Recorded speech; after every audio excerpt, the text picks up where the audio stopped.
নমস্কার, আমি নির্মাল্য, বং ভুতুরে ইউটিউব চ্যানেলের কর্ণধার। আজকে যে গল্পটা আপনাদের সবার কাছে রয়েছে, এই গল্পটার নাম হচ্ছে শিমুলতলার শ্মশানের রাত। এবং এই গল্পটা আমাদের একটি কোলাবোরেশন হয়েছিল স্যাটারডে স্টোরিজ ইউটিউব চ্যানেলের সাথে। তো স্যাটারডে স্টোরিজ ইউটিউব চ্যানেলের যে কর্ণধার শুভ, তো সেই শুভর সাথে আমরা যৌথ প্রচেষ্টায় এই গল্পটা দাঁড় করিয়েছিলাম এবং এই গল্পটা স্যাটারডে স্টোরিজ ইউটিউব চ্যানেলেও এসেছে এবং তার পাশাপাশি আমাদের যে ইউটিউব চ্যানেল অর্থাৎ বং ভুতুরে ইউটিউব চ্যানেল সেখানেও এসেছে, মানে আসছে। গল্পটা আপনারা আশা করছি শোনেননি, তো গল্পটা আপনারা শুনুন, ঠিক আছে? ব্যাস এটুকুই ছোট্ট একটা আপডেট আপনাদেরকে গল্পের শুরুতে দিয়ে রাখলাম। আর এই সপ্তাহে পরপর বেশ কিছু গল্প আসতে চলেছে, তো আপনারা স্টে টিউন থাকবেন আমাদের সাথে। আমাদের যে ফেসবুক প্রোফাইল আছে সেইখানেও আপনারা ফলো রাখতে পারেন আমাদের সাথে, অথবা তো আমাদের ইউটিউব চ্যানেল তো রয়েছেই। তো গল্পটা আপনারা শুনুন, বেশি সময় নষ্ট করব না। টাটা।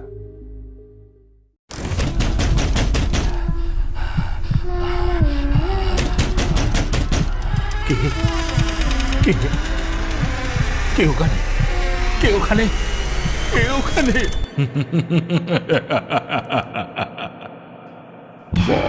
ভুতুরে, যেখানে জীবিত সব চরিত্র। দাদাবাবু কোথায় যেতেছেন? উদিক পানে তো শ্মশান, ওখানে যাবেন নে। এখন সন্ধি হয়ে আসতেছে, ঘরে চলে যান। ভর দুপুরে সন্ধি বেলায় শ্মশানের হাওয়া বাতাস গায়ে লাগানো ভালো নয় কো। তেনারা শুইলে করে, চলে যান। কিসব আবল তাবল বকছিস তুই হারান? সন্ধ্যাবেলায় মানুষ কি হাত পা গুটিয়ে বাড়ি বসে থাকবে? হ্যাঁ, তা এদিকে তো কারোর একটা প্রয়োজন পড়তেই পারে, তা বলে সে ভূতের ভয় আসবে না? হারান পুষ্করদের জমিতে চাষবাসের কাজ করে। পুষ্করকে শ্মশানের দিকে যেতে দেখে বারণ করে সে, কিন্তু পুষ্কর তাতে কান দেয় না। হারানকে ধমক দিয়ে শ্মশানের দিকে এগিয়ে যায়। হারান হতাশ হয়ে ফ্যাল করে তাকিয়ে থাকে।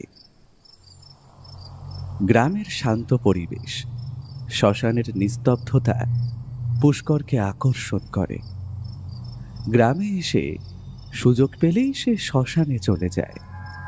তবে আজ একটু অন্য কারণে কৌতূহল নিবারণের জন্য এসেছে। কিছুদিন ধরেই একজনের হাবভাব ঠিক সুবিধের ঠেকছে না। লোকটাকে আজও খানিক আগে শ্মশানের দিকে যেতে দেখেছে। ব্যাপারটা আসলে কি তা দেখার জন্যেই পুষ্করর পিছু নিয়েছিল। শ্মশানের পাশে পরিত্যক্ত পোড়ো মন্দিরের চাতালে লোকটাকে অন্যান্য দিনের মতো ঘুরঘুর করতে দেখল পুষ্কর। খালি গা, আধময়লা ছেঁড়া ধুতি, এক মাথা উস্কো খুস্কো অবিন্যস্ত চুল ঘাড় পর্যন্ত নেমে গেছে, তোবড়ানো গাল, খোঁচা খোঁচা দাঁড়ি, কোটরগত হলুদ চোখ, রোদে ঝলসানো চেহারা। মাঝারি উচ্চতার এই লোকটা কেন রোজ শ্মশানে আসে? লোকটা আদেও ঘোরাফেরা করে নাকি কিছু খুঁজে বেড়ায়, তা ঠিক ঠাউর করতে পারে না পুষ্কর। গত 1 মাস ধরে লক্ষ্য রেখে দেখেছে প্রতিদিন সন্ধ্যের মুখে অথবা ভর দুপুরে শ্মশানের দিকে যাচ্ছে। এর আগে যতবার এখানে এসেছে কখনো এমন দেখেনি। একদিন দুপুরে লোকটাকে দেখিয়ে প্রশ্ন করেছিল, ও কে হারান? রোজ শ্মশান ঘাটে যাই দেখি, আগে তো কখনো দেখিনি। এটা গ্রামে নতুন এসেছে নাকি? জানি না বাবু, আমিও তো নতুন কাজে ঢুকেছি। ওপাশের বাগদিপাড়ায় থাকি, এখানকার সবাইকে এখনো ঠিক মতো চিনি নে কো। তবে মনে হয় কোনো পাগল টাগল হবে। তুমি আবার ওর পিছু পেছু যেও না কেন, কখন ঘ্যাঁক করে উঠবে তার ঠিক নাই। মাঝে মধ্যে আপন মনে হাত পা ছুরি কি যেন বোঝানোর চেষ্টা করে, কখনো কখনো ডুকরে কাঁদে, আবার কখনো জ্বলন্ত চিতার দিকে তাকিয়ে বিড় করে, ভুল বকে। পুষ্কর প্রায় 1 মাস হলো ওর গ্রামের বাড়িতে হাওয়া বদলের জন্য এসেছে। কংক্রিটের শহরে বসে ল্যাপটপে ঘাড় গুঁজে কাজ করতে করতে হাঁপিয়ে উঠেছিল রোজকার একঘেয়ে জীবনে। শহরে একটি নামজাদা মাল্টিন্যাশনাল কোম্পানির প্রধান কর্মকর্তা। অ্যাসিস্ট্যান্ট পার্থ সারথীর ওপর অফিসের দায়িত্ব দিয়ে 1 মাসের জন্য সে সুন্দরপুরে তার গ্রামের বাড়িতে বেড়াতে এসেছে। এখানকার জল হাওয়া চমৎকার, অনেকটা মধুপুর গিরিডির মতো স্বাস্থ্যকর। ওদের গ্রামের বাড়িটা গাছপালায় ঘেরা দোতলা মাটির বাড়ি। খিড়কির দোর দিয়ে বেরোলেই পদ্মদিঘির কাঁচের মতো স্বচ্ছ পরিষ্কার জল। এ বাড়ির সব জানলা দিয়েই দিঘিটা দেখতে পাওয়া যায়। প্রথম দিন অনেকটা পথ জার্নি করে এসে রাতের খাওয়া দাওয়া সেরে তাড়াতাড়ি শুয়ে পড়েছিল পুষ্কর। গভীর রাতে হঠাৎ ভীষণ অস্বস্তিতে ঘুমটা ভেঙে যায় তার। ঘরের জানালাগুলো বেশ বড় বড়, মেঝে থেকে শুরু হয়ে উঁচু দেওয়াল পর্যন্ত বিস্তৃত, যথেষ্ট হাওয়া বাতাস খেলে। অথচ ঘুম ভেঙে গেল দমচাপা গুমোট গরমে। শহরের মতো এখানে স্ট্রিট লাইট নেই। দূরের পাকা রাস্তায় কয়েকটা টিমটিমে গ্যাসবাতি জ্বলে মাত্র। সেগুলো অবশ্য এ ঘর থেকে দেখাও যায় না। প্রথমে ভেবেছিল বুঝি লোডশেডিং হয়ে গেছে, কিন্তু মাথার ওপর আদ্যিকালের ফ্যানটা দিব্যি ঘটাং ঘটাং করে ঘুরছে দেখে পুষ্কর ধর্মর করে উঠে বসল। ফ্যান চলছে, জানলা খোলা, তবু এত গুমোট গরম লাগছে কেন? চারিদিক ধোঁয়াশায় ভরে আছে। মনে হচ্ছে যেন ঘরের ভিতর কেউ কাঠকুটো জ্বালিয়ে রেখেছে। সেই ধোঁয়া এসে গ্রাস করেছে পুষ্করকে। ঘুটঘুটে অন্ধকারে ছোট্ট অ্যালার্ম ক্লকের রেডিয়ামের উজ্জ্বল কাঁটা দুটো জানান দিচ্ছে রাত 1:30 বাজে। এখানে বেডের সাথে বেড সুইচ নেই, সুইচ বক্সটাও ঘরের কোণে। তাই আলিশি করে বিছানা থেকে না নেমে মোবাইলের ফ্ল্যাশ লাইট অন করে ঘরের চারিদিকে চোখ বুলিয়ে নেয় পুষ্কর। না, কোথাও কোনো ধোঁয়া নেই, গুমোট ভাবটাও কেটে গেছে। কিন্তু মনের ভুল ভেবে ফ্ল্যাশ লাইট অফ করে শুতে যেতেই পটপট করে শব্দ হলো। এবার সত্যি সত্যি একরাশ কালো ধোঁয়ায় ঢেকে গেল গোটা ঘরটা। ঘরের এক কোণে দাউ দাউ করে আগুন জ্বলছে। সেখানে উবু হয়ে বসে কে যেন একটানা ফুঁপিয়ে ফুঁপিয়ে কেঁদে চলেছে, কোনো এক নারী মূর্তি। এসব কি দেখছি আমি? চোখের ভুল নাকি দুঃস্বপ্ন? এই প্রশ্নের উত্তর কে দেবে? ঘরের মধ্যে অগ্নিকুণ্ড, এক রাশ কালো ধোঁয়া, আগুনের ফুলকি, পটপট শব্দ, মহিলার হাহাকার। পুষ্করের মাথার ভেতর সব তালগোল পাকিয়ে যাচ্ছে সেই অবিশ্বাস্য দৃশ্য থেকে। সে টের পেল বুকের ভেতরটা ধরাস ধরাস করছে। এই ঘরটা বিশাল বড়, অনেকটা হল ঘরের মতো। তড়াক করে এক লাফে নেমে ঘরের কোণে ছুটে যেতে উদ্যত হলো, কিন্তু মেঝেতে পা দেওয়ার সাথে সাথে পায়ের তলার মাটি এবং গোটা ঘরটা দুলে উঠল। মাঝ রাতে এসব কি অতিলৌকিক ঘটনা ঘটছে তার সাথে? কিছুই মাথায় ঢোকে না পুষ্করের। নিজেকে কোনো মতে সামলে ঘরের কোণে ছুটে গেল। আর ঠিক সেই মুহূর্তে তেতলার সিঁড়ি দিয়ে দুদ্দার করে কার যেন নেমে আসার শব্দ হলো। সঙ্গে সঙ্গে ঘর থেকে সমস্ত অস্বাভাবিকতা উধাও হয়ে গেল। পুষ্কর মাথা ধরে মেঝেতে বসে পড়েছিল। তার বড় জ্যাঠামশায় সত্যসুন্দর ঘরে ঢুকে বললেন, কি ব্যাপার পুষ্কর? তোমার ঘর থেকে জোরে আওয়াজ আসছিল, তুমি কি চিৎকার করে কাউকে ডাকছিলে নাকি? তাছাড়া মেঝেতে এভাবে উটকো হয়ে বসে আছো কেন? পুষ্কর থতমত খেয়ে গেল তার জ্যাঠামশায়ের কথা শুনে। বলল, না না জ্যাঠাবাবু, আমি চেঁচাইনি, আমি কল ঘরে যাবার জন্য উঠেছিলাম, হঠাৎ মাথাটা ঘুরে গেল, তাই বসে পড়েছিলাম। সত্যসুন্দরবাবু বললেন, সবই গুরুপাক খাবার খাওয়ার ফল। আমি নেত্যকে বারণ করেছিলাম যে তোমাকে রাত বিরেতে ভারী কিছু না দিতে। কথা মোটেও শোনেনি সে। বদহজম হয়ে গেছে নির্ঘাত, বায়ু রোগে মাথা ঘুরছে। যাই হোক, আমার কাছে কবিরাজের দেওয়া ভালো ওষুধ আছে, এক দাগ খেয়ে নিয়ে শুয়ে পড়ো, ঘুম এসে যাবে। কেমন?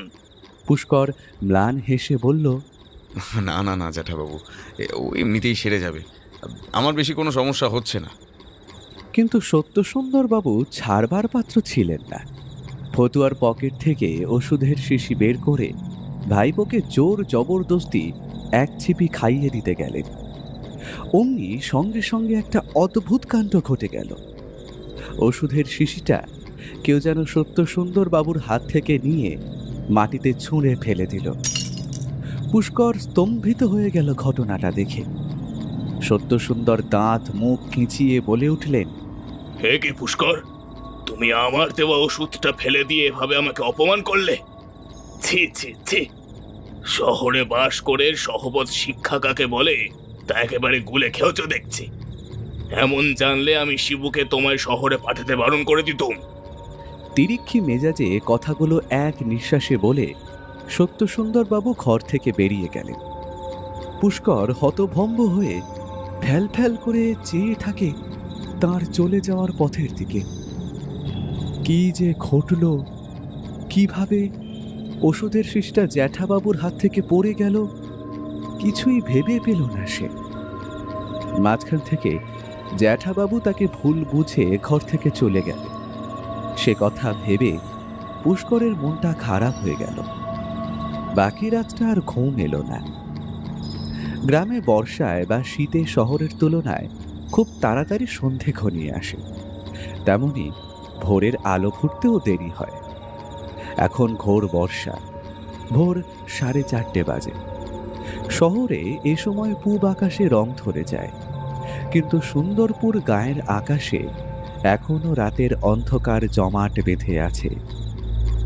প্রতিদিন ভোর 5টায় প্রাতভ্রমণে যাওয়া পুষ্করের বরাবরের অভ্যেস। গ্রামে এসেও তার ব্যতিক্রম হলো না। রাতের ঘটনায় এমনিতেও মাথা জাম হয়েছিল। দূষণমুক্ত স্নিগ্ধ হাওয়ায় মনটা হালকা করার জন্য রিস্ট ওয়াচটা হাতে গলিয়ে অন্ধকারেই নিচে নেমে এলো পুষ্কর। গোটা বাড়ি তখনও ঘুমে আচ্ছন্ন। উঠোনে নেমে দেখল ডান দিকে সদর দরজায় তালা ঝুলছে। তালা দেখে বেশ অবাক হলো পুষ্কর। এর আগে যতবার এসেছে সদর দরজায় সারা রাত শুধু হুড়কোয়াটাই দেখেছে, এভাবে তালা দেওয়া এই প্রথম দেখছে সে।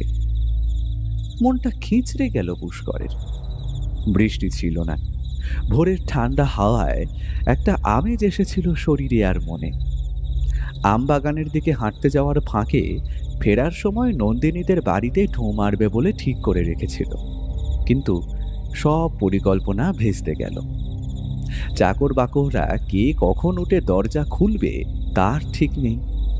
সকাল হয়ে গেলে হাঁটার আনন্দটাই মাটি হয়ে যায়। রাগে বিরক্তিতে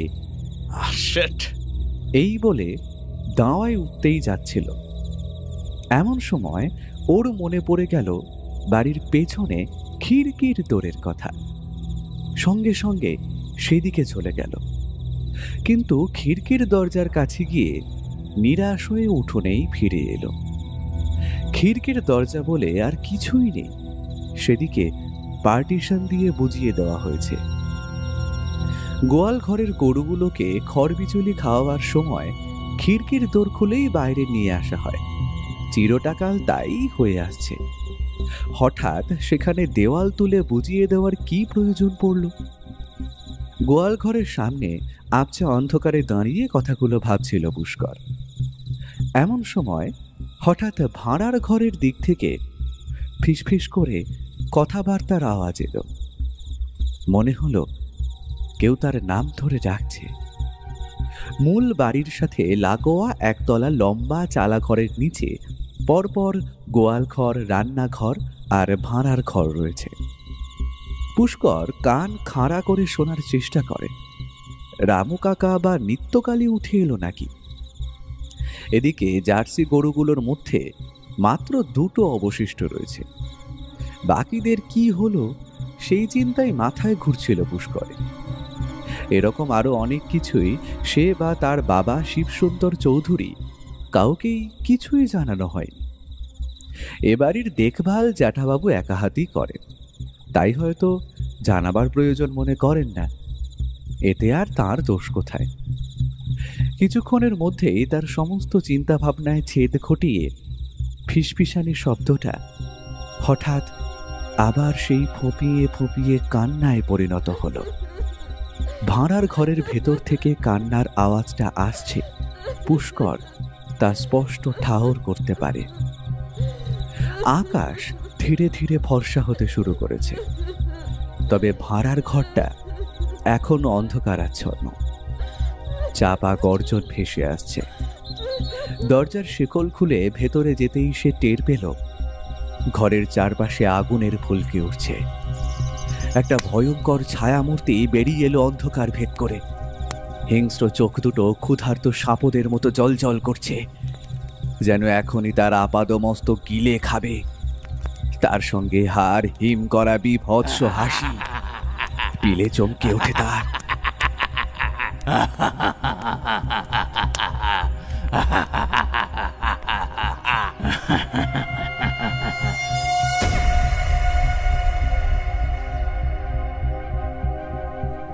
পুষ্কর আর কিছুমাত্র অপেক্ষা না করে সঙ্গে সঙ্গে ভাড়ার ঘর থেকে বেরিয়ে আসে। উঠোনে এসে মাটিতে বসে জিভ বের করে হাঁপাতে থাকে। ততক্ষণে সকালের আলো ফুটে গেছে। সদর দরজা হাট করে খোলা।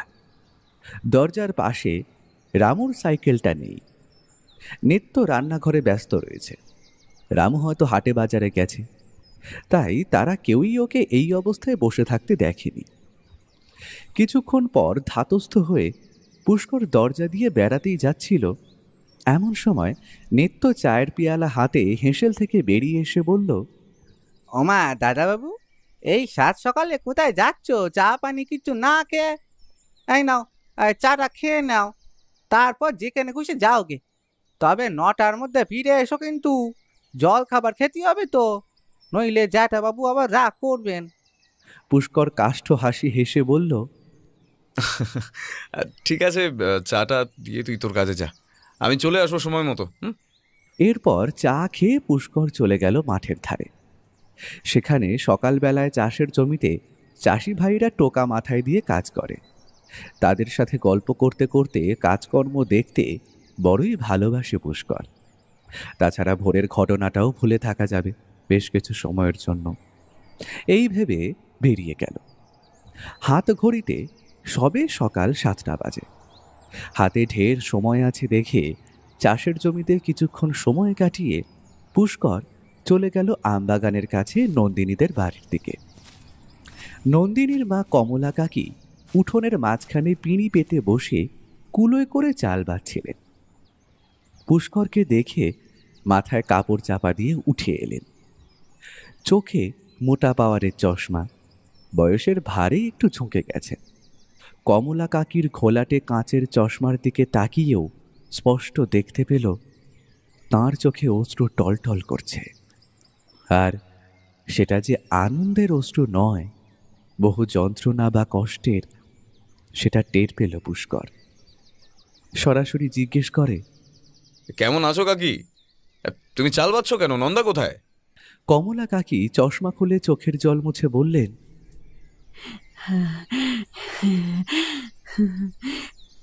যার খোঁজে এসেছিস সে যে আমাদের ছেড়ে অনেক দূরে চলে গেছে রে।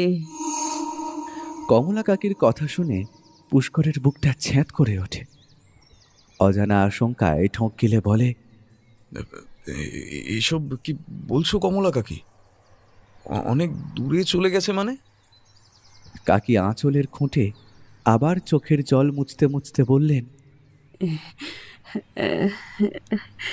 সে সে অনেক কথা। এতদিন বাদে এসেছিস, মাদুরে বস, একটু জল বাতাসা খা, তারপর সব বলছি। পুষ্কর একটু স্বস্তি পায়। কাকি জল বাতাসার কথা বলছে যখন, তার মানে সে যে ভয়টা পাচ্ছিল তেমন কিছু নয়।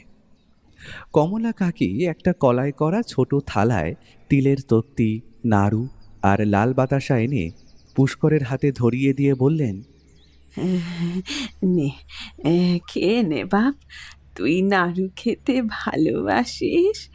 আমি গত হপ্তাহে নেত্তর কাছে তোর আসার খবর পেয়ে পাকিয়ে রেখেছিলুম। তুমি যে খবর পেয়েছো তা নাড়ু দেখেই বুঝেছি কাকি। তা যাই হোক, এবার বলো তো, তখন নন্দার কথা বলতে গিয়ে চোখের জল ফেললে কেন? নন্দা কোথায়? কমলা কাকি ধরা ধরা গলায় বললেন, কান্ত মাস্টার সম্বন্ধ এনেছিল আমাদের পাল্টি ঘর। নন্দার বিয়ে হয়ে গেছে, ও স্বামীর কাছে চলে গেছে। তোদের তোদের কলকাতার কাছাকাছি ওই ওই চুঁচড়োয়। মেয়ে মোটেও রাজি ছিল না কো। বিয়ের কথা পাকা করার আগে তোকে খবর দিতে কয়েছিলুম নেত্যকে। একদিন নেত্য এসে বললে মোড়ল মশাই তোকে ফোনে না পেয়ে চিঠি পাঠিয়ে খবর দিয়েছেন। আমরা অনেক দিন অপেক্ষা করেছিলাম রে, কিন্তু তুই তো আর এলি না। মেরে আর কদিন ফেলে রাখবো ক, গায়ে ঢিডি পড়ে যেত। তাই ইচ্ছে না থাকলেও জোর করেই বিয়ে দিতে বাধ্য হলুম। পুষ্কর স্তব্ধ হয়ে যায় কমলা কাকির কথা শুনে। কিছুক্ষণ নীরবে থেকে কোনো মতে অশ্রু সংবরণ করে মনে মনে বলে, মোড়ল মশাই মানে তো জ্যাঠাবাবু, কিন্তু জ্যাঠাবাবু তো আমাকে ফোন করেননি। টাওয়ার না থাকলে কিংবা লাইন বিজি থাকলে মিস কল আসার কথা, লাইন পাননি কথাটা ঠিক নয়। 1 বছর ধরে ক্রমাগত লাইন পেলেন না। চিঠিও যদি পাঠাতেন তা 7 দিনের মধ্যেই পৌঁছে যাওয়ার কথা। জ্যাঠাবাবু যে নেত্যকে দিয়ে কমলা কাকিকে মিছে কথা বলেছেন সেটা স্পষ্টই বোঝা যাচ্ছে। নেত্য সেটা বোঝেনি, বুঝলে ও যেভাবেই হোক আমায় একটা খবর পাঠাতো। জ্যাঠাবাবু মানুষটা এমনিতে ভালো হলেও বড্ড অর্থ অহংকারী। নন্দিনী ওরফে নন্দাদের আর্থিক অবস্থা খুব একটা ভালো নয়। নন্দার বাবা অমল কাকা সামান্য কৃষক ছিলেন, জমিজমা সম্পত্তিও তেমন কিছু নেই। বছর 4 আগে টিবি রোগে মারা গেছেন। সেই দরিদ্র পরিবারের মেয়েকে মোড়ল বাড়ির বউ করে আনার কোনো ইচ্ছেই ছিল না জ্যাঠাবাবুর। তার মতে বিয়ে হতে হবে শিয়ানে শিয়ানে। তার মুখের ওপর কথা বলার সাহস কারো নেই, তার কোনো কাজে বাধা দেওয়ারও কেউ নেই। ছোট কাকা শিবসুন্দর চৌধুরী মারা গেছেন অনেক আগে। এখন বাড়ির বর্তমান অংশীদার মাত্র 2 জন, সত্যসুন্দর এবং শ্যামসুন্দর। পুষ্করের বাবা শ্যামসুন্দরের গ্রামের বাড়ির প্রতি অত আকর্ষণ নেই। তিনি এদেশ ওদেশ করে বেড়ান। শহরে তার নিজস্ব ট্রাভেল এজেন্সি আছে, সে নিজের কাজ নিয়েই ব্যস্ত। জ্যাঠাবাবু নিঃসন্তান। জ্যাঠাইমা নিভাননী দেবীর সাথে তেমন বনিবনা নেই। দুজনে একই মহলে আলাদা ঘরে থাকে। জ্যাঠাইমা বাতের রোগে 4 বছর ধরে পঙ্গু। শিবসুন্দর আসুক বা না আসুক, পুষ্কর বছরে একবার করে আসে। দিন 3 থেকে আবার কলকাতায় ফিরে যায়। তবে মাঝখানে চিঠিপত্র দেওয়া নেওয়া থাকলেও প্রায় বছর 2 আসা হয়নি নতুন কোম্পানি খোলার পর থেকে। তাদের অজান্তে তার মধ্যে এ বাড়ির অনেক কিছু বদলে গেছে, অথচ জ্যাঠাবাবু তাকে চিঠিতে একবারও এসব কথা জানাননি। পুষ্করের ভারী রাগ হলো তার বাবার উপর। এত বড় সম্পত্তি জমিজমা রয়েছে, কিন্তু ওনার কোনো দিকেই কোনো হুঁশ নেই। সব দায়িত্ব জ্যাঠাবাবুর ঘাড়ে চাপিয়ে নিশ্চিন্তে চোখ বুজে আছে। আশ্চর্য মানুষ বটে। বাড়ি ফেরার পথে বিষণ্ণ মনে কথাগুলো ভাবতে ভাবতে আসছিল পুষ্কর। বাড়ি এসে তার আর কিছু দাঁতে কাটতে ইচ্ছে করল না। হেসেলে ঢুকে নেত্যকে জল খাবার দিতে বারণ করে এলো। তবু কিছুক্ষণ পর জল খাবারের থালা হাতে দোতলায় উঠে দেখল পুষ্করের ঘরের দরজা বন্ধ। ঠেলা দিয়ে দরজায় খিল এঁটে দিয়েছে ভেতর থেকে।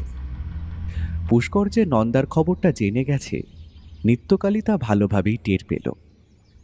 মনটা খারাপ হয়ে গেল নিত্য। তার কি বা করার ছিল? যতদিনে সে টের পেল জ্যাঠাবাবু ওকে দিয়ে মিছে খবর পাঠিয়েছেন, ততদিনে নন্দার পাকা দেখা আশীর্বাদ সব হয়ে গেছে। ও আর মুখ ফুটে কিছু বলতে পারেনি। ওদিকে ঘরের মধ্যে বসে দীর্ঘশ্বাস ফেলা ছাড়া আর কোনো উপায় ছিল না পুষ্করের। তবু ঠিক করলো পরশুই কলকাতায় ফিরে যাবে। কাকির কাছ থেকে ঠিকানা নিয়ে ফেরার পথে একবার চুঁচুড়ায় নেমে নন্দার শ্বশুর বাড়িতে যাবে, দেখে আসবে নন্দা সেখানে কেমন আছে। ওর জন্য বানানো সোনার সীতাহারটা ওকেই দিয়ে আসবে উপহার হিসেবে। নন্দাকে নিয়ে 7-5 ভাবতে ভাবতে পুষ্করের চোখটা লেগে এসেছিল।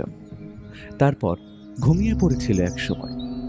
ভর দুপুরে ঘুম ভেঙে পুষ্কর দেখল দুপুর 2টো বাজতে চলেছে। তাড়াতাড়ি উঠে স্নান করতে যাওয়ার জন্য প্রস্তুত হলো পুষ্কর। সকালে কিছু খাওয়া হয়নি, এখন খিদেটা চাগিয়ে উঠেছে। দিঘির জলে কয়েকটা ডুব দিয়ে আসার কথা ভেবে দরজা খুলতে গেল পুষ্কর। খোলা জানলার পাশ দিয়ে যেতে গিয়ে ঝিলের দিকে চোখ পড়ে গেল তার। ঝিলের মাঝখানে কালো মতো কিছু একটা উঁচু হয়ে আছে। এক ঝলক দেখলে মনে হবে যেন কারো মাথা ভেসে আছে। গড়ার ধরে দাঁড়িয়ে কিছুক্ষণ সেদিকে তাকিয়ে মনের ভুল ভেবে সে নিচে নেমে গেল। ঝিলের দিকে যেতে গেলে সদর দরজা দিয়ে পেছন দিকে ঘুরে যাওয়া ছাড়া আর কোনো উপায় নেই। খিড়কির দরজা তো চিরতরে বন্ধ হয়ে গেছে। কোমরে ধুতির ওপর গামছা জড়িয়ে মাথার তালুতে নারকেল তেল খসতে খসতে সিঁড়ি দিয়ে নামছিল পুষ্কর। জ্যাঠাবাবুর গুরুগম্ভীর গলা শুনে থমকে গেল সে। সকালের জল খাবারটা যে খাবে না সেটা আগে বলে দিলেই পারতে। খাবারটা শুধু শুধু পড়েছিল। শেষে নিত্য গিয়ে আমবাগানের পুকুর পাড়ে রেখে এলো। কাক পক্ষীতেই মহাভোজ খেলো। পয়সা শ্রাদ্ধ আর কি। বেশ চিবিয়ে চিবিয়ে কথাগুলো বললেন সুন্দরপুর গায়ের মোড়ল সত্যসুন্দর চৌধুরী। পুষ্করের উত্তর দেওয়ার প্রবৃত্তি হলো না, চুপচাপ স্নান করতে বেরিয়ে গেল। কিন্তু ঝিলের কাছে পৌঁছতেই একটা ভবঘুরে পাগলাটে স্বভাবের লোক ঝিলের দিকে দেখিয়ে চিৎকার করে বলল, যা যা যা যা যা চলে যা চলে যা চলে যা চলে যা, বদ্ধ করে স্নান করতে নামিস নে। ওই ঝিলের জলে তেনার বাস। যা যা আর দাঁড়াস নে, চলে যা এখান থেকে। পুষ্কর লোকটাকে বদ্ধ পাগল ভেবে ঝিলের জলে নেমে সাঁতার কেটে এগিয়ে গেল। মাঝখানে সেই কালো মাথাটা এখনো জেগে আছে। দিঘির জল এতটাই স্বচ্ছ যে তলার লতা পাতা গাছগাছরা চোখে পড়ে। আসলে এর নাম পদ্মপুকুর, কিন্তু লোকমুখে পদ্ম দিঘি হয়ে গেছে। কিন্তু জলের মাঝখানে যার মাথা দেখা যাচ্ছে তার বাকি শরীরটাও চোখে পড়ার কথা, অথচ তা দেখা যাচ্ছে না। পদ্মপুকুরের জলে এমন কিছু গভীরতা নেই, কাঁচের মতো স্বচ্ছ জল। সুতরাং যে যেদিকেই ভেসে থাকুক তার চেহারা অবশ্যই চোখে পড়বে। কিন্তু এক্ষেত্রে উল্টোটা ঘটছে। খুব কৌতূহল হলো পুষ্করের। এর আগে সে বহুবার পদ্মদিঘিতে স্নান করেছে, কিন্তু এমন বিচিত্র অভিজ্ঞতা কখনো হয়নি। পাগলটার কথা ভেবেও আশ্চর্য হয়ে গেল পুষ্কর। তাদের এই সুন্দরপুর গাঁয়ে নতুন এসেছে। গত 2 বছরে শুধু যে তাদের বাড়িতেই নতুন করে পরিবর্তন ঘটেছে তাই নয়, পারিপার্শ্বিক অনেক কিছুই বদলে গেছে। যাই হোক, দিঘির ঘটনাটা ভালো করে বোঝার জন্য এগিয়ে যেতে গিয়েও একটু দূরত্ব রেখে জলে ভেসে রইল পুষ্কর। ওটা যে কোনো মানুষের মাথা সে বিষয়ে আর কোনো সন্দেহ ছিল না তার মনে। কিন্তু সে যা দেখছে তা এক কথায় অবিশ্বাস্য। ভাসমান মাথাটা এদিক ওদিক ঘুরছে, অথচ তার চোখ, নাক, মুখ কিছুই দেখা যাচ্ছে না। ডুব সাঁতার দিয়েও দেখে এলো পুষ্কর, তাতেও কোনো লাভ হলো না। দিন দুপুরে এমন অস্বাভাবিক ঘটনা ঘটতে দেখে পুষ্কর পরপর কয়েকটা ডুব দিয়ে উঠে দিঘি থেকে উঠে আসতে উদ্যত হলো। আর ঠিক সেই মুহূর্তেই জলের তলা থেকে নারী কণ্ঠে আর্তনাদ ভেসে এলো। বাঁচাও, আমাদের বাঁচাও! আগুন, আগুন! কে আছো, বাঁচাও! ও আমাদের মেরে ফেলবে, দয়া করে বাঁচাও! জলের তলা থেকে কে আগুন বলে চিৎকার করছে? আর জলের নিচে আগুন লাগবে কি করে? চমকে ওঠে পুষ্কর। সেই ভেসে থাকা মাথাটাও আর দেখা যাচ্ছে না। মাথার আলুলায়িত কেশগুচ্ছ এতক্ষণ জলের ওপর চারপাশে ছড়িয়ে ছিটিয়েছিল, কিন্তু সব হঠাৎ উধাও হয়ে গেল চোখের নিমেষে। জলের তলা থেকে ভাঁড়ার ঘরে ভোরবেলায় শোনা সেই পুরুষ কণ্ঠে বীভৎস হাসির শব্দটা ভেসে আসছে। এমন সময় পুষ্করের মনে হলো কেউ তার পা দুটোকে ধরে জলের তলায় হিড় হিড় করে টেনে নিয়ে যাচ্ছে। প্রচণ্ড ভয়ে গলা শুকিয়ে কাঠ হয়ে গেল পুষ্করের। মাথা কাজ করছিল না। কিছুক্ষণের জন্য হৃদযন্ত্র যেন বিকল হয়ে গেছিল। তলিয়ে যেতে যেতে আর্তচিৎকার করে উঠল, কে আপনারা? কেন আমাকে এভাবে বারবার সমস্যায় ফেলছেন? কোনো উত্তর এলো না। তবে পুষ্কর অনুভব করল তার পা দুটো আলগা হয়ে গেছে। ভয়ে চোখ বুজে ফেলেছিল পুষ্কর। তারপর টের পেল সেই ভবঘুরে পাগলটা ঘাটে নেমে ওর হাত ধরে পাড়ে উঠিয়ে নিচ্ছে। কিন্তু তাকে ধন্যবাদ দেওয়ার আগেই সে ছুটে পালিয়ে গেল। যেতে যেতে বলে গেল, তোকে জলে নামতে বারণ করেছিল, শুনলি রে তো আমার কথা? এখনো বলছি, এই সদরপুর গায়ে তোর পায়ে পায়ে বিপদ আছে। চলে যা এখান থেকে, চলে যা। জলের তলা থেকে সেই অদৃশ্য শক্তির রক্ত জল করা হাসির আওয়াজ এখনো কানে আসছে। পুষ্কর পাগলটার পিছু পিছু ছুটে গেল, কিন্তু তার নাগাল পাওয়ার আগেই ঝোপঝাড়ের ভেতর কোথাও অদৃশ্য হয়ে গেল। পুষ্কর আর বিলম্ব না করে দুপুরের খাবার খেয়ে কমলা কাকির বাড়ির দিকে হাঁটা দিল। নন্দার শ্বশুর বাড়ির ঠিকানা নিয়ে কথাবার্তা বলে কমলা কাকির বাড়ি থেকে বেরোতে সন্ধে গড়িয়ে গেল। ফেরার পথে সোজা রাস্তা ধরেই হাঁটছিল পুষ্কর। আধ ভাঙা লাল চাঁদ উকি দিচ্ছে মেঘের আড়াল থেকে। কিছুক্ষণ আগেই এক পশলা বৃষ্টি হয়ে গেছে। রাস্তা জলকাদায় ভর্তি। আপন মনে হাঁটছিল পুষ্কর। কমলা কাকির বাড়ি তাদের বাড়ি থেকে মাত্র মিনিট 10 হাঁটা পথ। হঠাৎ বাঁশঝাড়ের কাছাকাছি এসে পুষ্করের মনে হলো হাওয়ার স্রোত তাকে পেছন দিকে টানছে। সে যতই সামনে এগোনোর চেষ্টা করছে, হাওয়ার গতি তাকে সামনে এগোতে দিচ্ছে না। সে ক্রমশ পিছিয়ে যাচ্ছে। হাওয়ার বিপরীতে চলতে চলতে সে কয়েক মিনিটের মধ্যেই শ্মশান ধারে পৌঁছে গেল। জায়গাটা ওর ভালোই লাগে। অন্য সময় হলে সে নিজেই চলে আসতো, কিন্তু দিন দুয়েক ধরে যেসব ঘটনা ঘটে চলেছে তাতেই বর্ষা বাদলের সন্ধ্যায় নির্জন শ্মশানে গা ছমছম করে উঠল। ঠাকুরদা বেঁচে থাকাকালীন রোজ শ্মশান ধারে হাঁটতে চলে যেত। ওর সেই বদ অভ্যেসের জন্য ঠাকুরদার কাছে রোজ বকাও খেতে হতো। বছর দুয়েক আগেও পুষ্করের কোনো ভয় ডর ছিল না, কিন্তু এবারের পরিস্থিতি অন্যরকম। একটা অজানা ভয়ে জাঁকিয়ে বসেছে তার মনে। হাঁটতে যাওয়ার আগে ঠাকুরদা প্রতিদিন সাবধান করে বলতেন, দাদু ভাই, এই শ্মশান ধারে এইভাবে যখন তখন যেওনি গো। খারাপ হাওয়া বাতাস লেগে যায় আর কি।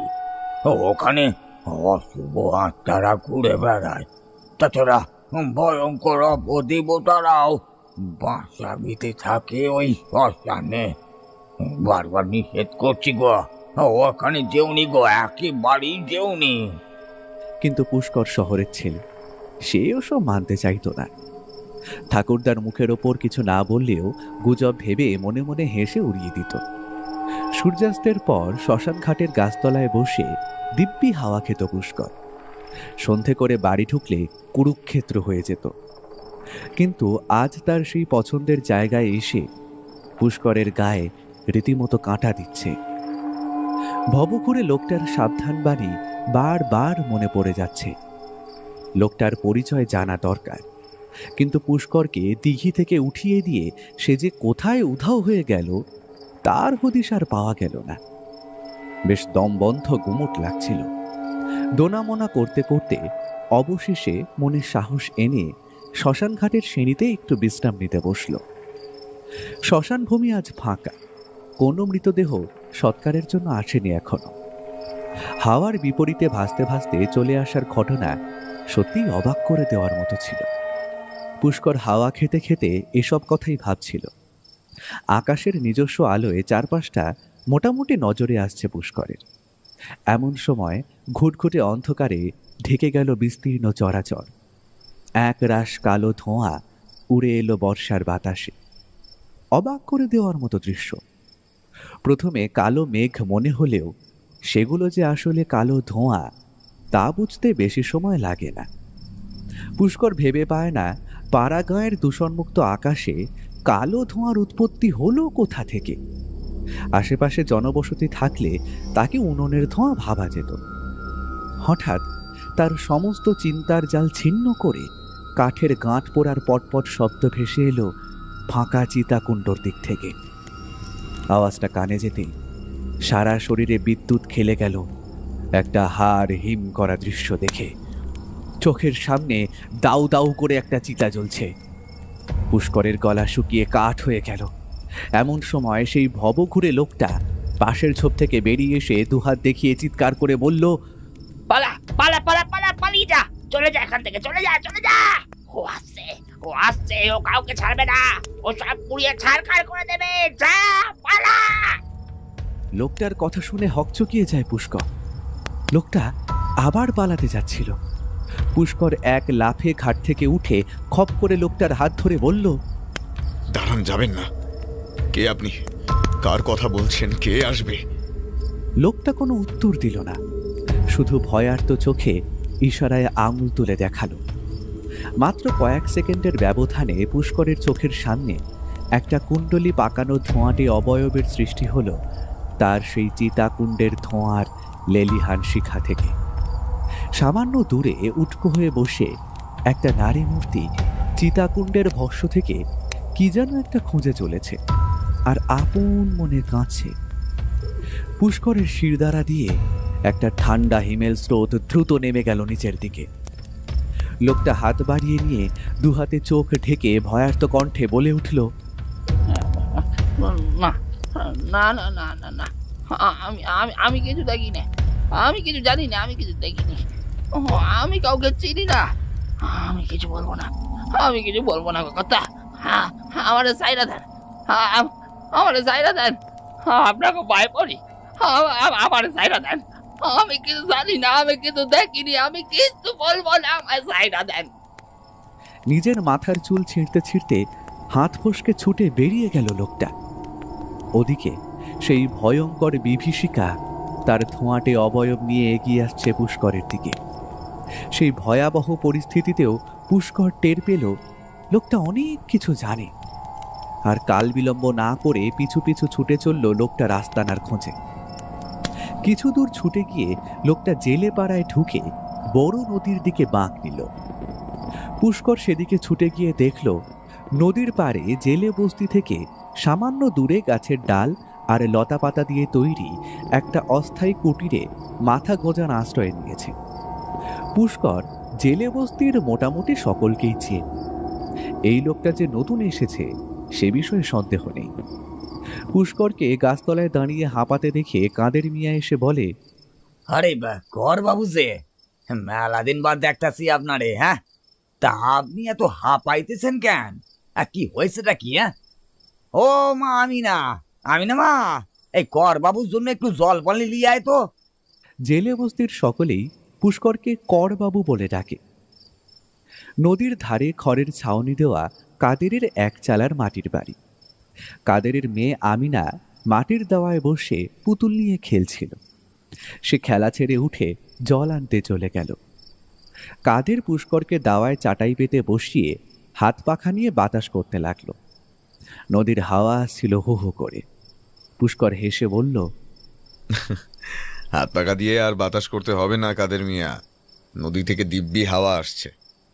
আমি শ্মশান ধারে গেছিলাম, দেখলাম একজন অচেনা পাগল গোছের লোককে তোমাদের বস্তির দিকে ছুটে যেতে দেখে আমি ওর পিছু নিলাম, তাই হাঁপিয়ে গেছি। ও, আপনি কি ওই পাগলা বাবার কথা কইছেন বাবু? ও আমাদের বস্তিতে নতুন, মাত্র কয়েক মাস হলো হয়েছে। কেউ লোকটারে মেরে ধরে নদীতে ফেলে দিয়েছিল, ভাসতে ভাসতে আমাদের পাড়েই এসে পড়েছে, তারপরে থেকেই এখানেই রয়ে গেছে। যে যা দেয় তাই খেয়ে পেট ভরায়, আমরাই দেখি ওরে। মনে হয় মাথায় চোট পেয়ে ওর নাম ধাম সব ভুইলা গেছে। মাঝে মাঝে আপন মনে চিল্লাই আর কয়, সে আসতেছে, সে আসতেছে, সে সব পইরে সারখার কইরে দেবে, সে আসতেছে, সে সব পইরে সারখার কইরে দেবে। পুষ্কর মহা ফাঁপড়ে পড়ে গেল। লোকটার এখানে কেউ নেই। কোথা থেকে এসেছে, কারা তাকে মেরে নদীতে ফেলে দিয়েছে, কেন মেরেছে, কিছুই তো বোঝা যাচ্ছে না। লোকটার মাথার চিকিৎসা করা দরকার। কাদেরকে কিছু টাকা দিয়ে বলল, কাদের মিয়া, আমি কাল কলকাতা চলে যাচ্ছি, তুমি ওনাকে সদর হাসপাতালে ভর্তি করে দিও। ওনার চিকিৎসা করানো দরকার, তবেই সব মনে পড়বে। টাকার জন্য ভেবো না, যখন যা লাগবে আমাকে ফোনে বা চিঠিতে জানিও, আমি পাঠিয়ে দেব। মাস দুয়েক পর পুজোর সময় আমি এসে দেখে যাব না হয় একবার।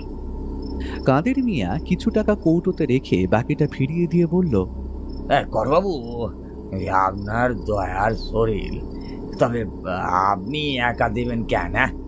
আমরা সবাই যে যার মতো দিমুখনে, আপনারে ওসব নিয়ে আর চিন্তা করতে হবে নি গো, একেবারে চিন্তা করতে হবে নি। এর মধ্যে আমিনা এক ঘটি জল আর ছোট রেকাবিতে করে খানিকটা সেমাইয়ের পায়েস এনে পুষ্করের হাতে ধরিয়ে দিল।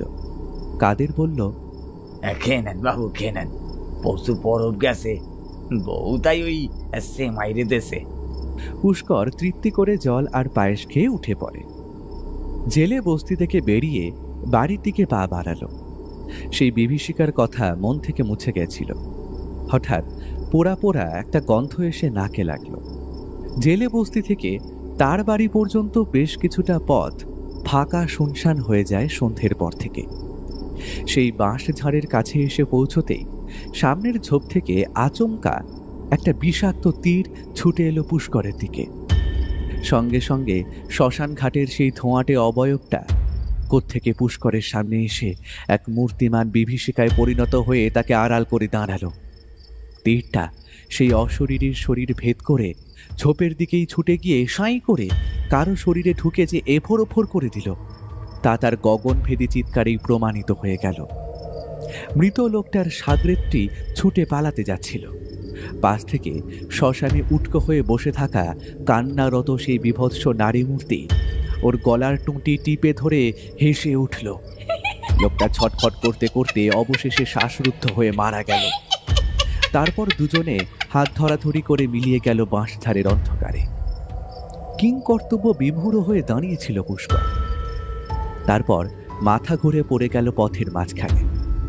অনেকেই সেই চিৎকার শুনে জেলে বস্তি এবং গ্রামের দিকে অনেকেই ছুটে এলো। সকলে ধরাধরি করে পুষ্করকে তার বাড়িতে পৌঁছে দিল। ওদিকে মৃতদেহ দুটো যেমনকার তেমনই পড়ে রইল পথের মাঝখানে। মোড়লবাবু হুকুম দিল ডোম এসে নিয়ে যাবে। পরের দিন পুষ্কর খবর পেল লোক দুটো নাকি গুন্ডা আর তোলা বাঁধছিল। তাছাড়া গ্রামের মেয়ে বউদের উত্ত্যক্ত করত। ফলে ওদের মৃত্যুতে গ্রামবাসীরা সকলেই হাঁপ ছেড়ে বেঁচেছিল। তবে পুষ্করের মনের মধ্যে সন্দেহ গাঢ় হয়, জ্যাঠাবাবু থাকতে গ্রামে এত অনাচার হতো কি করে? জ্যাঠাবাবুর কানে কি সেসব খবর যেত না, নাকি সব জেনেও তিনি মুখ বুজেছিলেন? পুষ্কর কলকাতা ফিরে যাওয়ার সিদ্ধান্ত বদলে সুন্দরপুরেই রয়ে গেল। জ্যাঠাবাবু তা ভালো চোখে দেখলেন না। তিনি বললেন, তোমার ওপর একবার যখন আক্রমণ হয়েছে, তাহলে আবার কোনো বিপদ যে ঘটবে না তা তো জোর দিয়ে বলা যাচ্ছে না। শিবুকে খবর দিয়েছি, ও এসে তোমায় নিয়ে যাবে, একলা ছাড়া যাবে না তোমায়। তবে পুষ্করও দম্বার পাত্র নয়। তার বাবা এলে তাকে বুঝিয়ে সে যা করার করবে। কারো মুখে মুখে তর্ক করা তার স্বভাব বিরুদ্ধ। তাই আর কথা না বাড়িয়ে চুপ করে গেল পুষ্কর। মনে মনে ভাবল, গুন্ডা তোলাবাজরা কেন আমাকে মারতে চেয়েছিল?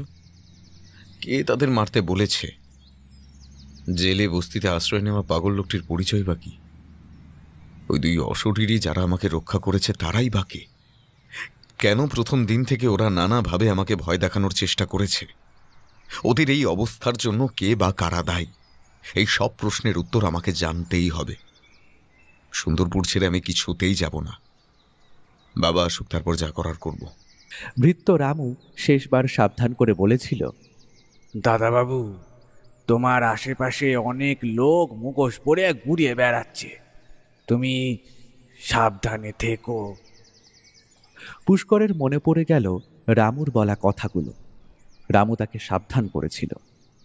তবে তারপর থেকে পুষ্করের আর গ্রামে আসাই হয়নি। সেদিন রামুর কথায় গুরুত্ব না দিলেও আজ সে বুঝতে পেরেছে রামু কেন তাকে সাবধান করেছিল। রাতে খাওয়ার পর একা ঘরে শুয়ে রামুর কথা ভাবছিল পুষ্কর। আজ জ্যাঠাবাবুর হুকুমে ওকে ঘরের দরজা খোলা রেখেই শুতে হয়েছে। জ্যাঠাবাবু বলেছেন, বন্ধ ঘরে কি আবার ঘটবে তার ঠিক নেই, আমি কোনো ঝুঁকি নিতে চাই না। আজ রামু সিঁড়ির নিচে সারা রাত পাহারায় থাকবে, আমি তো তেতলাতেই থাকবো। কোনো অসুবিধা হলে মোকাবিলা করা যাবে। পুষ্করের খুব রাগ হচ্ছিল। কি দরকার ছিল রামুকে সারা রাত জাগিয়ে রাখার? শত্রুপক্ষ ভুলেও আজ আর দ্বিতীয়বার ওকে মারার মতো মূর্খামি করবে না। জ্যাঠাবাবুর সবেতেই বাড়াবাড়ি। 7-5 ভাবতে ভাবতে জ্যাঠাবাবুর নাসিকা গর্জন কানে এলো। পুষ্কর যখন বিছানা ছেড়ে নিচে যাওয়ার কথা ভাবছে, এমন সময় রামু নিজেই দোতলায় উঠে এলো।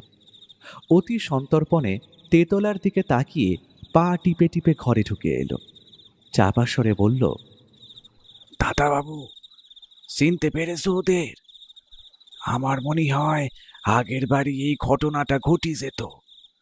তুমি সেবার খুব তাড়াতাড়ি কলকাতায় ফিরে গেলে বলে ওরা কিছু করতে পারেনি, তাই এবারে আটঘাট বেঁধে এইছে।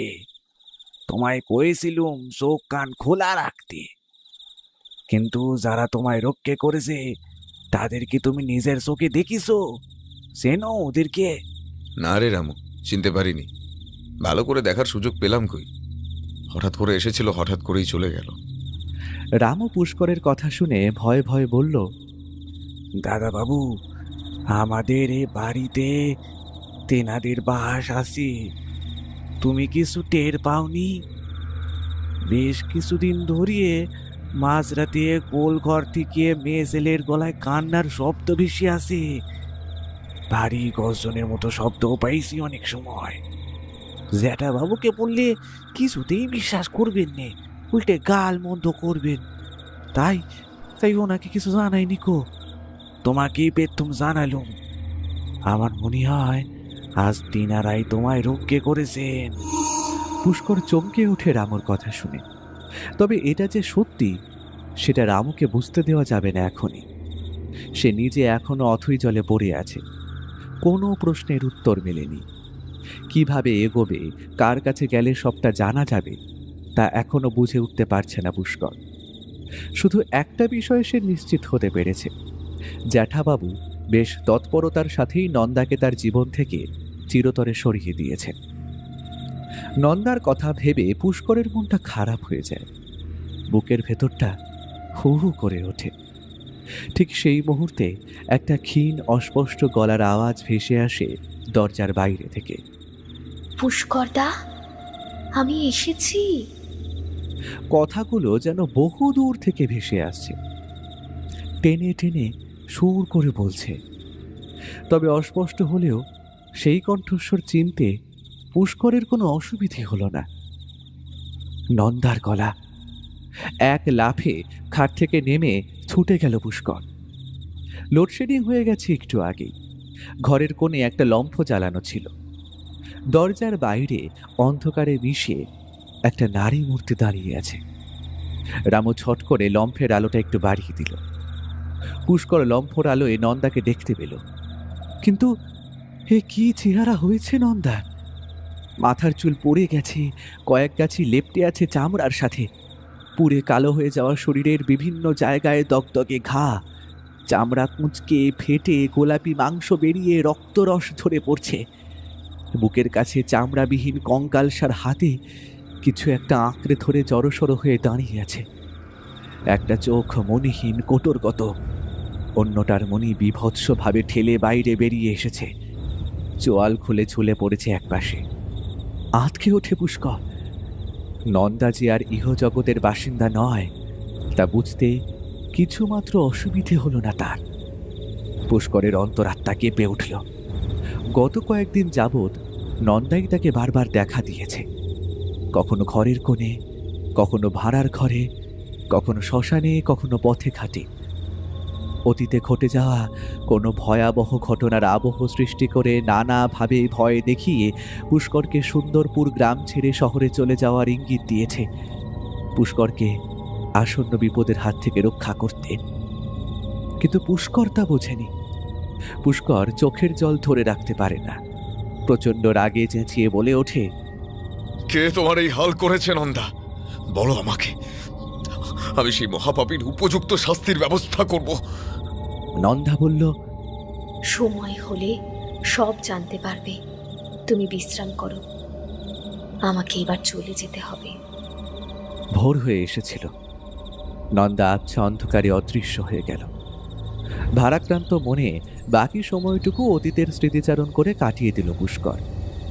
রামু ধুতির খুঁটে চোখ মুছে নিজের কাজে চলে গেল।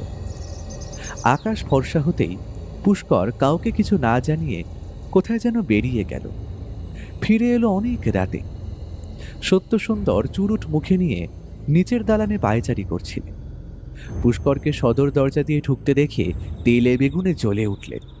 গলা সপ্তমে চড়িয়ে বললেন, তোমার এত বড় আস্পর্ধা যে আমাকে কিছু না জানিয়ে তুমি বাড়ি থেকে বেরিয়ে গেছো? আজ শিবু এসে তোমাকে নিয়ে যাওয়ার কথা ছিল। শিবুকে যতবার ফোন করছি ততবার বেজে যাচ্ছে, ও ফোন উঠাচ্ছে না কোন সাহসে? তুমি ওকে আসতে নিষেধ করে দিয়েছো বোধহয়। তোমাদের সাহস দেখে অবাক হচ্ছি, আমি অবাক হচ্ছি। পুষ্কর ঠান্ডা গলায় বলল, সেটা যখন বুঝতেই পেরেছেন তাহলে অযথা সময় নষ্ট নাই বা করলেন জ্যাঠাবাবু। বাবা তাঁর পাওনা গন্ডা বুঝে নিতে ঠিকই আসবেন, আপনি ঘরে যান। সত্যসুন্দর কয়েক সেকেন্ডের জন্য স্তব্ধ হয়ে গেলেন পুষ্করের এমন অপ্রত্যাশিত আচরণ দেখে। তিনি কিছু একটা বলতেই যাচ্ছিলেন, এমন সময় দরজার কাছে দাঁড়িয়ে থাকা একজন আগন্তুককে দেখে যার পরনাই স্তম্ভিত হয়ে গেলেন। আর একটা কথাও না বলে তিনি নীরবে ওপরে উঠে গেলেন। সেই আগন্তুককে সঙ্গে নিয়ে পুষ্কর দোতলায় নিজের ঘরে চলে গেল। যাওয়ার সময় নিত্যকে বলে গেল দুজনের মতো খাবার দোতলার ঘরে পৌঁছে দিতে। রাত 1টা নাগাদ খাওয়া দাওয়ার পাট চুকিয়ে শুয়ে পড়েছিল পুষ্কর। সঙ্গে যাকে এনেছে সে অন্য কেউ নয়, সে হলো জেলে বস্তিতে আশ্রয় নিয়ে লুকিয়ে থাকা সেই ভবঘুরে লোকটি। লোকটির নাম কমলেশ মজুমদার। পুষ্কর ঘরের দরজা খোলা রেখেই শুয়েছিল। কমলেশ ঘুমিয়ে পড়েছিল ক্লান্ত হয়ে। রাত 3টে নাগাদ আপাদমস্তক কালো চাদরে ঢাকা একটি লোক এসে ঘরে প্রবেশ করল। লোকটার এক হাতে লাঠি আর এক হাতে দড়ির ফাঁস। পুষ্কর প্রথম দিকে সজাগ ছিল, কিন্তু সারাদিনের পথশ্রমের কারণে বেশিক্ষণ জেগে থাকা সম্ভব হলো না। চোখ জুড়িয়ে এসেছিল। তারপর কখন যে ঘুমিয়ে পড়েছে তার খেয়াল নেই। কালো চাদরে ঢাকা লোকটা দুহাতে লাঠি ধরে পুষ্করকে মারতে যেতেই হাতের লাঠিটা কেউ অন্ধকারে ছিনিয়ে নিয়ে মেঝেতে ছুঁড়ে ফেলে দিল। দড়ির ফাঁসটা লোকটার হাত থেকে আপনা আপনি উড়ে গিয়ে শূন্যে উঠে চোখের সামনে দুলতে লাগলো। লোকটা দৃষ্টিভ্রম হচ্ছে ভেবে মূর্খের মতো অন্ধকার হাতড়ে মেঝে থেকে লাঠিটা তুলে নিতে গেল। আর তখনই নারী কণ্ঠে বিকট অট্টহাসির আওয়াজ কানে এলো। লোকটা ভয়ে পাগলের মতো চিৎকার করে উঠল, কে ঢুকছে ঘরে? হ্যাঁ, কে হাসছে? কে তুমি? কিন্তু ভয়ে গলা দিয়ে খড়খড় করে শব্দ ছাড়া আর কিছুই বেরোলো না। কথাগুলো গলার ভেতরেই হারিয়ে গেল। কোনো রকমে ঢোক গিলে আবার কথা বলার চেষ্টা করলো। শুধু গো গো করে গোঙানির মতো শব্দ ছাড়া আর কিছুই শোনা গেল না। নারী মূর্তি হাসতে হাসতে বলল,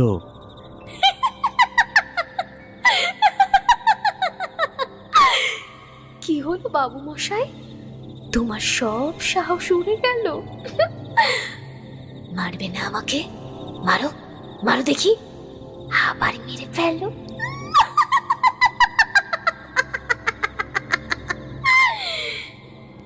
লোকটা স্তব্ধ হয়ে দাঁড়িয়ে আছে, মুখে কোনো কথা নেই। নারী মূর্তি বলে উঠল, কিরে কিরে চুপ করে আছিস কেন? আমায় চিনতে পারিসনি বাবু মশাই? এত তাড়াতাড়ি ভুলে গেলি? ভালো করে তাকিয়ে দেখ।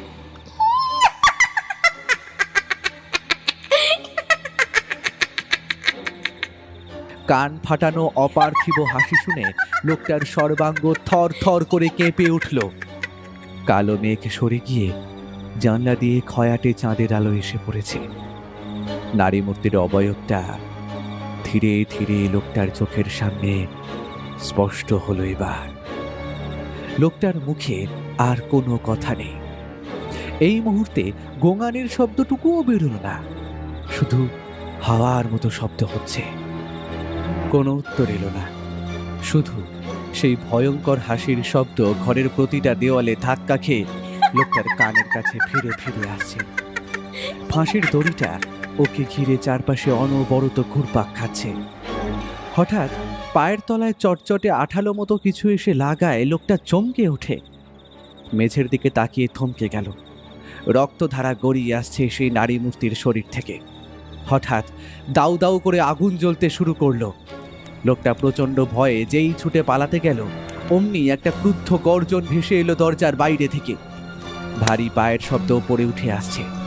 কয়েক সেকেন্ডের মধ্যেই এক ভয়াল দর্শন বিশাল ছায়ামূর্তি তার পথ আটকে দাঁড়ালো। হিংস্র সাপদের মতো আয়তাকার চোখ দুটো থেকে ক্রোধের আগুন ঝরে পড়ছে। লোকটা বৃথাই পালিয়ে যাওয়ার চেষ্টা করলো। সেই বিশাল ছায়ামূর্তির প্রকাণ্ড থাবার ঘায়ে লোকটার ঘাড় বেঁকে একপাশে কাত হয়ে গেল। পৈশাচিক উল্লাসে নারী মূর্তি এবং সেই বিশাল ছায়ামূর্তি তাকে ঘিরে নাচতে শুরু করলো।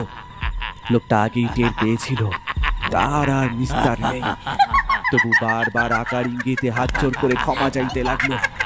পুষ্কর ও কমলেশের ঘুম ভেঙে গেছিল চিৎকার চেঁচামেচির শব্দে। এতক্ষণ ধরে সবকিছু নীরবে প্রত্যক্ষ করছিল তারা। পুষ্কর বিছানা থেকে নেমে এসে লোকটার গলা টিপে ধরে বলল, ক্ষমা চাইতে লজ্জা করে না? হ্যাঁ, আজ তোকে মেরে তবেই আমার শান্তি হবে। পুষ্কর টুঁটি টিপে ধরতেই সেই বিভৎস ছায়ামূর্তিটা লোকটাকে সরিয়ে নিয়ে শূন্যে তুলে ছুঁড়ে ফেলে দিল। লোকটা সজোরে এসে পুষ্করের পায়ের কাছে মুখ থুবড়ে পড়ে গেল। সেই নারী মূর্তি অর্থাৎ নন্দার অতৃপ্ত আত্মা বলে উঠল, আমাদের কাজ আমাদের করতে দাও পুষ্করদা। এই শয়তানটাকে মেরে আমরা মুক্তি পাবো, তবেই আমাদের আত্মার শান্তি হবে। তোমার জন্য বহুদিন অপেক্ষা করছিলাম। এমনকি বিয়ের পাখা কথা হয়ে যাবার পরেও অসুস্থতার অজুহাতে আশীর্বাদের দিন পিছিয়ে দিয়েছিলাম। তোমার প্রতীক্ষায় ছিলাম, কিন্তু তুমি এলে না। এদিকে পাড়া প্রতিবেশীদের মধ্যে জল্পনা কল্পনা শুরু হয়ে গেল। মা ভয় পেয়ে গেলেন। শীঘ্রই আশীর্বাদের আয়োজন করা হলো। এরপর বাধ্য হয়ে তোমার আশা ছেড়ে দিয়ে বিয়ের পিঁড়িতে বসতে বাধ্য হলাম। তবে কান্ত মাস্টার আমাকে জলে ফেলে দেয়নি। আমার শ্বশুর বাড়িতে আমরা মাত্র 3 জন সদস্য ছিলাম। আমি, আমার স্বামী অমলেশ এবং আমার স্বামীর ছোট ভাই কমলেশ। আমার স্বামী যথেষ্ট দায়িত্বশীল এবং যত্নবান মানুষ ছিলেন। কমলেশ আমাকে বৌদিদি বলেই ডাকত। আমরা ভালোই ছিলাম। অমলেশ ব্যবসা করতেন। একবার ব্যবসার কাজে ওনাকে আমাদের সুন্দরপুরেই যেতে হলো। আমি তখন সবেমাত্র 1 মাসের পোয়াতে ছিলাম। ডাক্তার আমাকে প্রথম 3 মাস ট্রেনে বাসে চড়ে কোথাও যেতে বারণ করেছিলেন। তাই আমি কমলেশের চুচুড়োয় থেকে গেলাম। অমলেশ ব্যবসার কাজ সেরে ফেরার পথে কিছু কেনাকাটা করে আমার মায়ের কাছে গেলেন। মায়ের বাড়িতে 1 রাত থেকে পরদিন দুপুরে ট্রেন ধরার জন্য পায়ে হেঁটে স্টেশনের দিকেই যাচ্ছিলেন। তিনি তাড়াতাড়ি পাকা রাস্তায় পৌঁছানোর জন্য ওপাশে শ্মশান ধারের দিকে জঙ্গলের পথ ধরছিলেন। আর সেটাই কাল হয়ে দাঁড়ালো। জঙ্গলের ভিতর দিয়ে যাওয়ার সময় তিনি দূর থেকে 3 জন সন্ডামার্কা লোকের সাথে বাবু মশাইকে কথা বলতে দেখেন। লোকগুলোর হাতে অস্ত্র, লাঠি, সোটা ইত্যাদি ছিল। কথাবার্তা শুনে বোঝাই যাচ্ছিল যে ওরা বাবু মশাইয়ের নির্দেশে কাউকে মেরে তাদের বাড়িতে লুটপাট চালিয়ে এসেছে। জিনিসপত্রের ভাগ বাটোয়ারা নিয়ে কথা বলছে। তখনও অমলেশকে ওরা দেখতে পায়নি। হাতে অস্ত্র দেখে সন্দেহ হওয়ায় অমলেশ পা টিপে টিপে ঝোপঝাড়ের ভিতর দিয়ে ওদের কাছাকাছি একটা বটগাছের আড়ালে লুকিয়ে সব কথাবার্তা শুনছিলেন। লুট করা জিনিসের হিসেবপত্র কষতে কষতে হঠাৎ বাবু মশাই বলে উঠলেন, এরপর তোদের আরো একটা কাজ করতে হবে। আমার পথের কাঁটা পুষ্করকে চিরদিনের মতো সরিয়ে ফেলতে হবে তোদের। কিছুদিন পরেই ও গ্রামে আসবে, তার সাথে সুযোগ বুঝে ওর বাবাকেও। কিরে, পারবি তো? হ্যাঁ, আমার স্বামীকে আমি বিয়ের পর তোমার সাথে আমার সম্পর্কের কথা জানিয়েছিলাম, তাই উনি আমার নাম ধাম সবই জানতেন। বাবু মশাইকেও চিনতেন। তোমাদের মেরে ফেলার কথা শুনে উনি আটকে উঠে মুখ দিয়ে শব্দ করে ফেলেছিলেন, কিন্তু ওরা যেসব শুনেও না শোনার ভান করেছিল সেদিন, তা উনি টের পাননি। উনি ওনার মতো চুপচাপ স্টেশনের দিকে চলে গিয়েছিলেন। সেদিন তখনও কিছু করলে ধরা পড়ে যেতেন, কারণ পড়শিরা সকলেই অমলেশকে মায়ের বাড়িতে যেতে দেখেছিল এবং ফেরার সময় যে সে জঙ্গলের পথ ধরবে তা অনেকেই শুনেছিল। এদিকে যদি কেউ আগেই বাবু মশাই বা তার সাগরেদদের জঙ্গলে যেতে দেখে, তাহলে কিছু ঘটলে গ্রামবাসীরা সব ধরে ফেলত। তাই সেদিন নিজেদের নিয়ন্ত্রণে রেখেছিলেন। উনি সুন্দরপুর দেখে ফিরে আসার কিছুদিন পর একদিন সন্ধ্যাবেলায় বাবু মশাই লোকজন নিয়ে এসে আমাদের বাড়িতে চড়াও হলেন। সেদিন পাশের গায়ে যাত্রাপালা ছিল, ফলে আমাদের গ্রামের অধিকাংশ লোক সেই যাত্রা দেখতে গিয়েছিল। বাবু মশাই সমস্ত খোঁজ খবর নিয়েই এসেছিল। কমলেশ তখন বাড়ি ছিল না, দোকানে গিয়েছিল। দরজায় কড়া নাড়ার শব্দ পেয়ে কমলেশ ভেবে খুলে দিতেই ওরা হুড়মুড় করে ঢুকে পড়ল। আমি বাধা দিতে গেলাম, আমাকে ধাক্কা মেরে ফেলে দিয়ে বাবু মশাইয়ের নির্দেশে লোক দুটো অমলেশের হাত পা বেঁধে ওকে মারতে শুরু করলো। আমি বাবু মশাইয়ের পা ধরে কত অনুরোধ করলাম, এমনকি স্বামীকে বাঁচাতে এ কথাও বলেছিলাম যে বাবু মশাই তুমি ভুল ভাবছো। উনি কিচ্ছু শোনেননি, আমি তো এই ব্যাপারে কিছুই জানি না। আর উনি যদিও শুনে থাকেন তাহলে কাউকে কিচ্ছু বলবেন না, ওনাকে ছেড়ে দিন। কিন্তু আমার অনুরোধ উপরোধ ব্যর্থ হলো। অমলেশ বাড়ি ফিরে আমাকে সব কথাই জানিয়েছিলেন। আমরা ভিতরে ভিতরে তোমার সাথে যোগাযোগের চেষ্টা করেছিলাম, কিন্তু তোমার কলকাতার নতুন ঠিকানা আমার জানা ছিল না। স্থানীয় থানায় অমলেশের চেনা জানা লোকজন ছিল, আমরা থানায় সব জানিয়ে খোঁজ খবর করেছিলাম। কিন্তু বাবু মশাই অত্যন্ত ধূর্ত এবং প্রভাবশালী লোক। সে আমার পেটে লাথি মেরে বলল, কি ভেবেছিলি আমি কিচ্ছু জানতে পারবো না? তোরা যে থানায় সবকিছু জানিয়ে তোর পুরনো নাগরকে বাঁচাবার চেষ্টা করবি, তা আমি আগেই আঁচ করতে পেরেছিলাম। তাই তো ওপর মহলে প্রচুর টাকা খাইয়ে তোদের সব পরিকল্পনা একেবারে ভেস্তে দিয়েছি। আজ যে তোরা পুড়ে মরবি, এর কারণটাও কোনোদিন কেউ জানতে পারবে না। আগাম টাকা খাইয়ে রেখেছি, সবাই ভাববে শর্ট সার্কিট হয়ে আগুন ধরে গেছে। সেদিন শয়তানটা সব শয়তানি টের পেলাম। শয়তানটা আমাদের দুজনকে মারধর করে আমাদের হাত পা মুখ বেঁধে দিয়ে আমাদের গায়ে আগুন লাগিয়ে দিল। আমরা ওদের চোখের সামনে পুড়ে ছাড়খাড় হয়ে গেলাম। এরপর গোটা বাড়িতে আগুন ধরিয়ে বেরিয়ে যাবার মুহূর্তে কমলেশ ওদের দেখে ফেলে। ওরা কমলেশকে জোর করে গাড়িতে তুলে নিয়ে যায়, ওকে মেরে আধমোড়া করে সুন্দরপুরের কাছাকাছি বড় নদীতে ভাসিয়ে দেয়। আঘাত লেগে কমলেশ অজ্ঞান হয়ে গিয়েছিল। ওরা ভেবেছিল ও এমনি মরে যাবে, তাই জলে ভাসিয়ে দিয়েছিল। বড় নদীর একটা শাখা জলে বস্তির ভেতর দিয়ে ছোট নদীতে মিশেছে। ডুবে যাওয়ার মুহূর্তে কমলেশের জ্ঞান ফিরে আসে। সে কোনো মতে সাঁতরে শাখা নদীতে গিয়ে পড়ে, তারপর পাড়ের কাছে গিয়ে আবার অজ্ঞান হয়ে যায়। জেলে বস্তির কেউ কমলেশকে চিনত না, তাছাড়া কমলেশ আগের সব কথাই ভুলে গিয়েছিল। শেষে পাগল হয়ে গেল। শ্মশানে চিতার আগুন দেখে মাঝে মাঝে ওর সব ঘটনা মনে পড়ে যেত। তখন চিৎকার করে সবাইকে বলতো, ওরা আসবে, ওরা আসছে, সব পুড়িয়ে ছাড়খাড় করে দেবে। ইতিমধ্যে চিৎকার, চেঁচামেচি, ভয়ঙ্কর গর্জন ইত্যাদি শুনে পাড়াপড়শিরা মোড়ল বাড়িতে এসে হাজির হয়েছিল। রামু তাদের দরজা খুলে দিয়েছে। নন্দার অপার্থিব কণ্ঠে সম্পূর্ণ ঘটনাটা শুনে গ্রামবাসীরা ছি ছি করতে থাকে, ধিক্কার দিতে থাকে বাবুমশাই ওরফে পুষ্করের জ্যাঠাবাবু সত্যসুন্দরকে। চারিদিক থেকে ঘিরে ধরে মারধর করতে থাকে। পুষ্কর হেসে ওঠে, চিৎকার করে বলে, শয়তান সত্য সুন্দর, পাপ কখনো চাপা থাকে না। কমলেশের সঙ্গে আমার চারপাশে দেখা অশরীরীদের একটা যোগসূত্র খোঁজার চেষ্টা করছিলাম কিছুদিন ধরেই। গত রাতে নন্দার আত্মা এসে কিছু ইঙ্গিত দিয়ে যায়।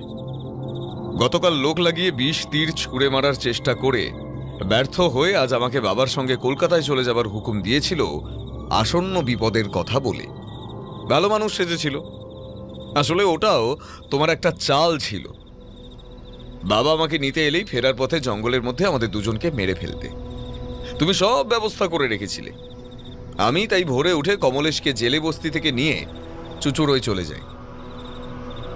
নন্দার ঠিকানা কাকির কাছ থেকে আগেই নিয়ে রেখেছিলাম। কমলেশকে নিয়ে সেখানে গিয়ে খোঁজখবর করে সেই জায়গায় নিয়ে গেলাম যেখানে ওদের ঘর বাড়ি ছিল। নিজের গ্রাম আর ঝলসে যাওয়া পোড়া বাড়ির কিছু অংশ দেখে কমলেশের অনেক কথা মনে পড়ে গেল। ওর থেকে সব জেনে আমি পুরোপুরি নিশ্চিত হলাম যে তুমি আমাদের মেরে সব সম্পত্তি হাতিয়ে নেবার পরিকল্পনা করেছিলে। কমলেশ যখন নন্দাকে সব কথা বলেছিল তখন কমলের সামনেই ছিল, ফলেও সব জানতে পারে। নিজের স্বার্থের জন্য তুমি দুটো নিরীহ মানুষকে হত্যা করলে। কমলা কাকি এখনো জানে না তার মেয়ে জামাই কেউ আর বেঁচে নেই। গায়ের মোড়ল সত্যসুন্দর বাবু ওরফে সকলের বাবু মশাই ওদের মেরে ফেলেছে। ঘরের মধ্যে তখন অখণ্ড নীরবতা বিরাজ করছে। গ্রামবাসীরা পুষ্করের কাছ থেকে তাদের বাবুমশাইয়ের সমস্ত অপকীর্তি মন দিয়ে শুনছিল। এমন সময় বিকট অট্টহাসির সাথে ভীষণ গর্জন ভেসে এলো। কেউ কিছু করার আগে ধূর্ত সত্যসুন্দর চোখের নিমেষে ফতুয়ার পকেট থেকে একটা ছুরি বের করে পুষ্করের পায়ে আঘাত করে পালাবার চেষ্টা করল। ভেবেছিল সকলের অন্যমনস্কতার সুযোগ নিয়ে পশ্চিমের বারান্দা থেকে নিচে ঝাঁপ মেরে পালাবে। সঙ্গে সঙ্গে সেই দড়ির ফাঁসটা আপনা থেকেই উড়ে এসে সত্যসুন্দরের গলা পেঁচিয়ে ধরল। নন্দার অতৃপ্ত আত্মা দড়ির রাজ ধরে ক্রমাগত টানতে লাগল। সত্যসুন্দর দুহাত দিয়ে প্রাণপণে সেই ফাঁসটা ছাড়াবার চেষ্টা করল, কিন্তু অতিপ্রাকৃত শক্তির সাথে পেরে ওঠা দায়। শেষ অবধি সেটা তার গলাতেই কেটে বসল। সত্যসুন্দরের চোখ বিস্ফারিত হয়ে ঠেলে বেরিয়ে আসার উপক্রম হলো এক সময়, তবে তখনও প্রাণ অবশিষ্ট ছিল।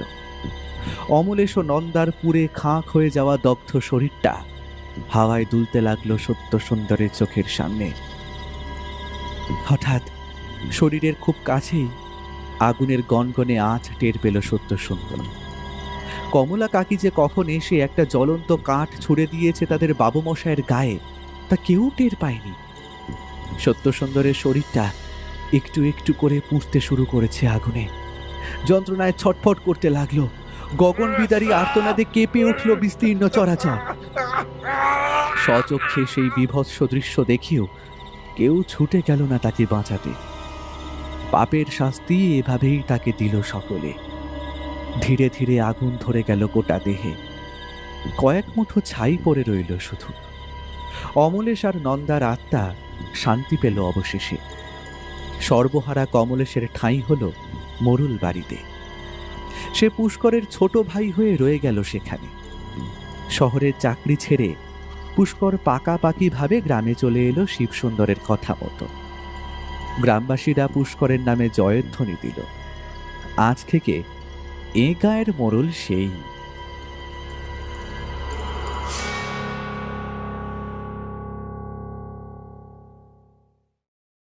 গল্পটি শুনে কেমন লাগলো সেটা অবশ্যই কমেন্ট করে জানিও। আমরা যদি কোনো ধরনের কোনো চেঞ্জেস করতে পারি, তোমাদের যদি কোনো রকমের কোনো রেকমেন্ডেশন থাকে সেটাও অবশ্যই তোমরা নিচে কমেন্ট করে জানাও। আর ভবিষ্যতে আর কি কি ধরনের গল্প তোমরা শুনতে চাও সেটাও কিন্তু অবশ্যই জানিও। তাহলে দেখা হচ্ছে আবার পরের গল্পে।